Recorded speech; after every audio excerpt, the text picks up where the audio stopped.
हम परमात्मा को ना पहचान कर भटक रहे हैं। नहीं तो इतना आसान है मोक्ष, इससे आसान वस्तु है कोई नहीं, और इससे आसान कोई काम नहीं। जैसे रोटी खाना बनाती है बहनें, बेटियां, माताएं, और कितना जुगाड़ जोड़ती हैं, अब गिनती भी ना हो, इतने आइटम इकट्ठे करने पड़ते हैं।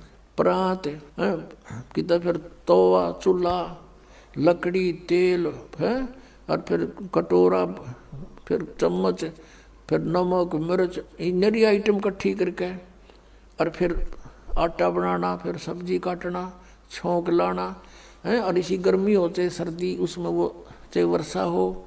अब तो कुछ एक गैस के चूल्हे चाले हो गए, नहीं पहले तो लकड़ियाँ जलाया करते थे, अब भी जलाते हैं। 90% लोग लकड़ियों से ही खाना बनाते। तो गिल्ली हो जाए वर्षा के दिनों में, वो जल के देना, फूं फूं, आँख लाल हो जाए, और फिर भी बना के छोड़ दें हम। और परमात्मा के भजन में कुछ भी तो ना, जीभ भी ना लानी, अरियो ना होता हमारे थे, देखे खोटे लाग रहे, जीवा भी नहीं हलानी, बिना जीभ के सिमण दे दिया मालिक ने। सांस तो आवेगा तुम्हें, लेट के ले लो, बैठ के ले लो, चलते लो, वो सिमण करो। और ये प्रथम मंत्र है, इसका जाप भी मानसिक करो, मौखिक नहीं करना। तो मौखिक तो जैसे अलग बैठे हो अकेले कर लो, नहीं मानसिक करो इसको। तो इस तरह इसमें कुछ भी ठाके ना लेना, और ना कोई जुगाड़ जोड़ना, और यूँ भी ना कर सकते, फिर हमारे जैसे नालायक नहीं, फिर हम किसे भगत है। तो कहने का भाव ये है कि ये सबसे आसान है मोक्ष पाना। अब हम उसी प्रसंग पर आते हैं। तो ऐसे परमात्मा हमें चार्ज कर गए, और चार्ज करके चले गए। मालिक सहश्री राय थे, सहश्री चले गए, तो हम मालिक को नहीं पहचान सके, इसलिए उनसे विमुख हो गए थे। परमेश्वर ने एक लीला की थी। अब परमात्मा के बहुत से शिष्य हो गए, और सत्संग किया करते थे, वहाँ पर भक्त आते थे, बेटियां बहनें भी आती थी। तो जब हमें सुख हो जाता है तो हम अपने परमात्मा में भी दोष निकालना शुरू कर देते। ये मन की आदत है, मन चाहता है इसे दूर करूं किसी प्रकार परमात्मा से। एक वैश्या थी गणिका, उस बेटी ने, बहन ने रात्रि के समय सत्संग सुन लिया। कोई दया हुई परमात्मा की, वह झांकी में बैठ गई अपने मकान में। रात का समय था, कहीं दूरी पर सत्संग हो रहा था, और रात्रि का जो साइलेंट पीरियड होता है, बिल्कुल शांत मौसम होता है, वातावरण, दूर तो का आवाज़ जाती है, और परमात्मा तो चाहे उसको सुना दे घर दूर बैठे। तो उस बेटी ने सारी रात सत्संग सुना कि मानुष जन्म परमात्मा पाने के लिए प्राप्त हुआ है, और इसकी भक्ति ना करके असंग जन्म कुत्ते बने, असंग जन्म गधे बने। वो सारी डिटेल मालिक ने सत्संग में सुनाई। तो उस बेटी का एकदम प्रेरणा होगी। पुण्यात्मा, सत्संग एक ऐसी वस्तु है, ये ऐसा तत्व है कि आत्मा को जोड़ कर धर देता है, चाहे कसाई भी क्यों ना हो। तो उस बहन की नींद हराम होगी, तेने तो जुल्म कर दिया, तेरे तो कोड लगेगा, बुरा हाल होगा, और शुभ काम कोई बना नहीं है भगवान, अब क्या बने।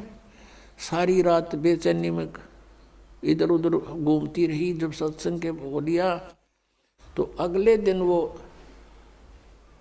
फिर मालिक ने दया करी, वहीं आसपास किसी दिन 1-2 दिन के बाद वहीं सत्संग उसके हो गया आसपास। अब वो लड़की वहाँ पहुँची, परमात्मा से कहा कि हे गुरुवर, क्या मेरे जैसी पापन का भी उद्धार हो सकता है। परमात्मा ने कहा बेटा, उसने कहा, परमेश्वर ने पूछा कि आप क्या बात बेटी, या तो कोई भी मुझे निरपराध व्यक्ति नज़र नहीं आता, सभी कोई ना कोई अवगुण करते ही रहते हैं, और सत्संग में उसी का समाधान होता है। उस लड़के ने कहा, परमात्मा मैं तो बहुत निकम्मी औरत हूँ, ऐसे ऐसे मैं गणिका हूँ, वैसा हूँ, क्या मेरे जैसी दुष्टा का भी उद्धार हो सकता है। परमात्मा ने कहा बेटा, अब कितना ही मैला कपड़ा है, उसका साफ करने का तरीका साबुन और जल है। सत्संग यही काम करता है। लेकिन बेटी, पीछे बनी सो बनी, आगे मत करना। कान पकड़ दिया उस बेटी ने कि आज के बाद परमात्मा कुछ भी नहीं करूंगी मैं, अपना मांग का भोजन खा लूँगी। फिर परमात्मा ने कहा बेटा जो भी तेरा ठीक है संस्कार था, लेकिन इस संस्कार को चेंज कर देंगे हम, भक्ति करना। अब उस लड़की ने उपदेश ले लिया। अब पुण्यात्मा जिसका लागा सोतन जाने, उसने तेन सोचा तू मरगी कति बिरान माटी होगी तेरी, और उम्र भी 40-45 के आसपास हो चुकी है। और पुण्यात्माओं को ये काल जगह जगह अच्छी बुरी तरह फंसाता है। तो उसके लगन लगी, पिछला संस्कार प्रबल था बेटी का, जहाँ भी सत्संग हो लड़की वहीं पहुँच जा और निकट जा बैठे मालिक के मुंह की तरफ देखे और सत्संग सुने, गहराई से विचार करे। अब क्या होता है कि वहाँ संगत में जैसे कोई और बाहर के व्यक्ति कहने लगे रहे तुम्हारे गुरुजी के पास तो वैश्या भी जान लगी, सुप्रसिद्ध वैश्या थी वहाँ उसकी काशी शहर की। तो कुछ एक ने तो अपनी बहन बेटियों को, अपने जैसे पुत्रों को जाना बंद करवा दिया, और कुछ एक जो वहाँ जाते थे वो उस लड़की को धमकाने लग गए, तो मत आया कर यहाँ पर, तने गुरुजी की बेइज्जती करा दी है, सारे शहर में चर्चा हो रही है। अब वो रुके क्योंकि उसको तो मुश्किल तरह पाया बेचारी ने, और वहाँ से दूर होगी तो उसने हिसाब ला लिया कि तेरा तो नाश हो गया, नरक में भी ठिकाना नहीं है।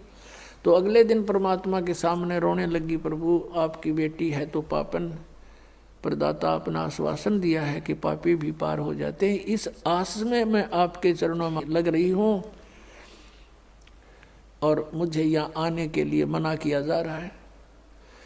परमात्मा ने कहा क्या बात सारी बता, कि ऐसे ऐसे कुछ भक्त कहते हैं, कुछ माई कहती हैं कि तू नीच है, यहाँ मत आया कर, गुरुजी की बेइज्जती करा दी। तब परमात्मा ने कहा बेटा तू खूब आया करे, और तुझे मना करे उसको मुझे बताना है। फिर परमात्मा ने सत्संग के माध्यम से उनको आगाह किया, भाई कुष्टी हो वह संत बंदगी कीजिए, हो वैश्या के विश्वास चरण चित दीजियो। यदि कोई भगत के कोड भी लाग रहा हो, चाहे कैंसर हो रही हो, लाड़ पड़ती हो, और वो भक्ति कर रहा है, नाम ले रखा है, उससे नफरत नहीं करनी चाहिए, उसको भी सत्साई बुलावे, प्यार से बोले। ये तो किसी का भी हो सके यह बीमारी, तो आपका भी हो सके जब बकवाद करोगे तो। लेकिन अब वो भक्ति कर रहा है तो भक्त हो गया वो, और इससे उसको राहत भी मिलेगी। और जैसे कहते हो वैश्या के विश्वास चरण चित दीजिए, यदि किसी बहन बेटी गलती से किसी भी दुष्कर्म में फंसी हुई है और वो भी सच्ची लगन से भक्ति करती है, कहते हैं उसको भी रिस्पेक्ट देना, बकवाद नहीं करनी चाहिए। तो इस तरह के बहुत से प्रमाण दिए कि इंसान अपने अवगुणों को नहीं देखता, दूसरों में दोष निकालता है। और ये खास बात होती है कि चोर को चोर दिखाई देते हैं और दुष्कर्मी को सभी दुष्कर्मी दिखाई देते हैं। जैसे एक चोर आकर के एक नेक व्यक्ति के घर पर रुक गया, राह चलता अतिथि बन के। अब उस नेक व्यक्ति ने उसको एक नेक अतिथि जाना, क्योंकि वो स्वयं नेक था, उसने उसको चोर नहीं माना, खाना खिलाया, बढ़िया वस्त्र दिए, सर्दियों के दिन थे, अपने घर में चौक में सोया जहाँ आप सो रहा था।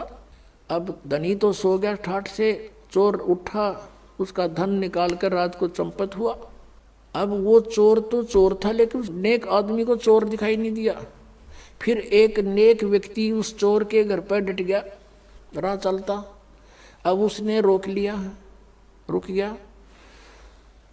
अब वो नेक व्यक्ति तो सामने सो गया उसके घर पे, और वो सारी रात जागता रहा, कदे यूँ चोरी कर ले जा रात ने, कदे चोरी कर ले जा रात ने, यूँ जागता रहा। क्योंकि वो दोष उसमें खुद विद्यमान था, उस नेक व्यक्ति में नहीं था, अतिथि में।